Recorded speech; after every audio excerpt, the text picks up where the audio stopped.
Myron, Pat talked about your advancement, obviously, in playing more minutes this year and showing what you can do on the court, being passing better, scoring, all that. But one thing he mentioned was defensively.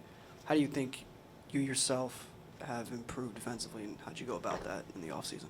Off season, I think my whole thing I wanted to work on was getting stronger and bigger, and I feel like if I work on that, I'm a better defender. But I know I still need to get better.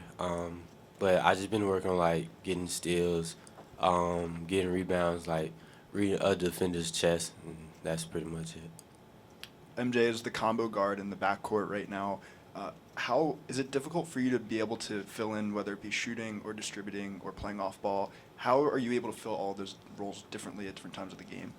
I don't think it's difficult. I'm just playing basketball really. I feel like I've been playing like one and two my whole life, so it's really not that big of a deal.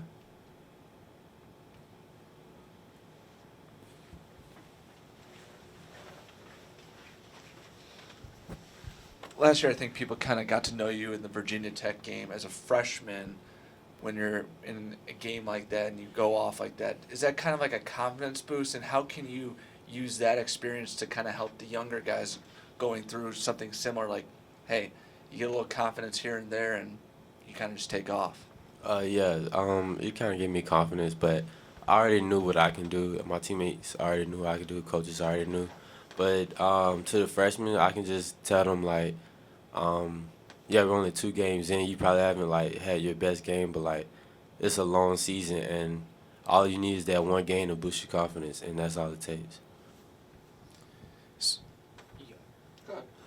So you guys are going to get your first real chance to take on maybe a potential tournament team in Georgetown. How are you guys focusing in on that game maybe a little bit differently, having to go on the road, and just how is that process different for you guys here earlier in the year? Um, right now, I think we're just worrying about getting better today. We play on Thursday. Today's Monday, so I feel like next 2 or 3 days, will be a big emphasis on Georgetown. I feel we just clean up on small stuff we need to work on, and yeah, that's pretty much it. Pat talked a little bit about getting and keeping Mike involved offensively.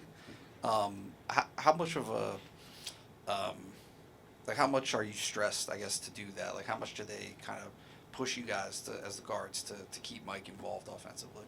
Um, as a point guard, you gotta make sure everyone's involved. But with me, personally, they just tell me to play my game, and my game is to get people involved. And then when I can't or I'm struggling to do that, then go get mine. But it's not hard, really. Like Mike plays his butt off, so if he plays his butt off, you gotta reward him. Does he ever call for it? Yeah, he calls for it, but like sometimes we might miss him, and he'll let us know. Like it's nothing personal or anything, but like he'll let us know. How does he do that? Uh, I don't know. You just give. He gives us that look. He gives us that look. Any other questions for, do you have one more follow-up question? What's your for Seth Lundy at this point in his career, this early? What's your take on him? Seth has a lot of confidence. But that's what we need. He's not in the game just to be out there. He's out there to make an impact, and I feel like the first 2 games he's really like made an impact on the game, whether he knows it or not. And I think we're gonna need that the whole year. Great, thank you guys for coming, I really appreciate it. MJ?